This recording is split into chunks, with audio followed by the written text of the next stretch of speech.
In the United States, Nick Harper joins us now for more. Nick, a very good evening to you. Thanks for joining us and a warm welcome to the late edition. First of all, reports indicate that this particular tanker was shadowed by a Russian submarine. Just how unusual is it for a submarine to be involved in trekking and or even escorting a commercial vessel in this particular context? And what strategic message might Russia be attempting to send?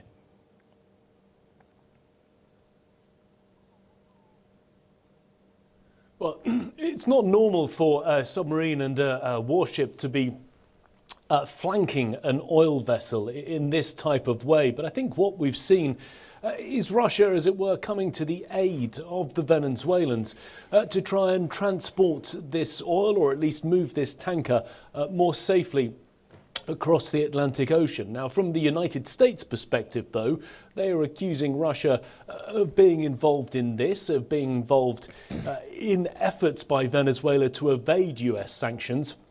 And they're accusing this as being part of Russia's shadow fleet, really an opportunity for Moscow to try and continue that oil trade, an oil trade that has been heavily sanctioned during the almost 4 years of the Ukrainian war. And the US says that really this is Moscow once again trying to undermine those sanctions, doing what it can to get around them, to keep its financial avenues flowing. And the United States, I think, has spent a great deal of effort over the last couple of weeks trying to pursue and then seize this ship.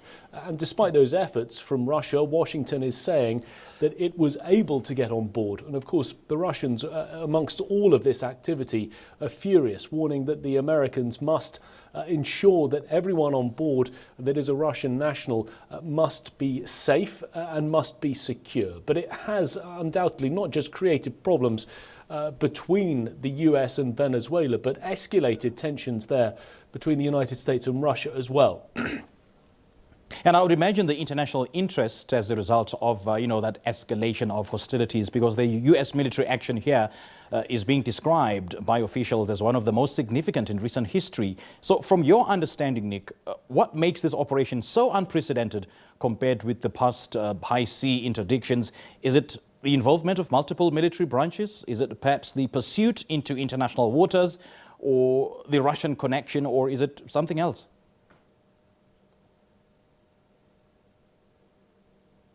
A combination of all of those things, and the action of other military forces as well. The fact that the United Kingdom took part in the operation to ensure the capture of the Venezuelan.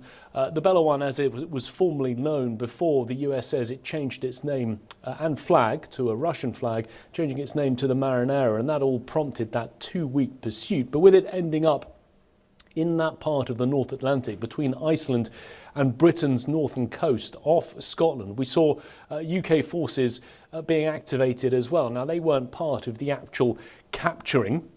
They themselves didn't board the ship itself, but were part of the intelligence sharing that they were able to provide to the Americans. The UK also accusing Russia of using this as an opportunity to get around sanctions. We have heard from Britain's Defence Secretary, John Healey. He said that the ship, the Venezuelan or the Marinara, was part of the Russian-Iranian axis of sanctions evasion. So the fact that the Brits worked with the United States to not just capture this tanker, but really prove to the Russians that they are able to do this, even though it was flanked by that submarine and that Russian ship. I think all of that very much puts together this problem and this increase in problems between the United States and Russia.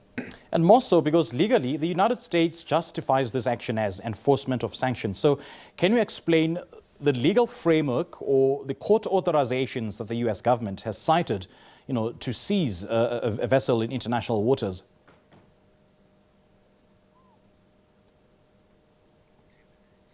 Well, simply put, the US says this is sanctions evasion, and that therefore gives it the ability to carry out any sort of warrant that means that it can seize a ship. And that's what it did back in December with the seizing of those other 2 Venezuelan-linked vessels. It accused it of getting around sanctions and therefore in its words, was able to have legal authority to seize these ships. But from the Russian perspective, they are accusing the United States of undermining international law, specifically accusing them of going against the 1982 UN Convention on the Law of the Sea. So there is, I guess, a legal component to all of this. One side saying one thing, the other side saying the other. And it really depends on which country you're in, determining which country and which jurisdiction you're going to listen to. But the US is saying very much that this was all about doing something to seize a ship because of that sanctions evasion. Now, with the report suggesting that more than one tanker has been seized as part of its broader campaign, what does this say about the Trump administration's overall strategy, towards Venezuela and sanctions enforcement?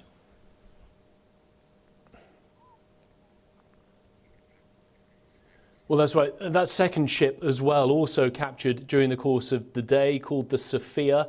We heard from the Homeland Security Secretary, Kristi Noem, who said that both of these efforts were meticulously coordinated and boarding, she said, 2 Ghost Fleet tanker ships. The other one took place in the Caribbean. But I think the message that the United States is sending here is that it is happy and willing and able to seize any ships that it feels is undermining international security, that is undermining US national security, and that is trying to evade any sort of sanctions placed upon it. I mean, the US has sent a whole raft of military deployments to the region, the Caribbean region specifically. That all happened in December, ahead of course, that military operation to seize the Venezuelan president, Nicolas Maduro, over the weekend. And that naval blockade outside of Venezuela, along its coastline, that continues. So I think the US is saying, look, we're ready to seize ships where necessary. That blockade remains in place. And if we feel there is a ship in international waters that we are able to seize because it's undermining sanctions, we will go ahead and do so. Nick Harper, great chatting to you. Thank you so much for our update. All right. Many thanks to Nick Harper, SABC News correspondent, for that in-depth insight from Washington, where what began as a weeks-long maritime pursuit has now become one of the most closely watched international actions of the moment.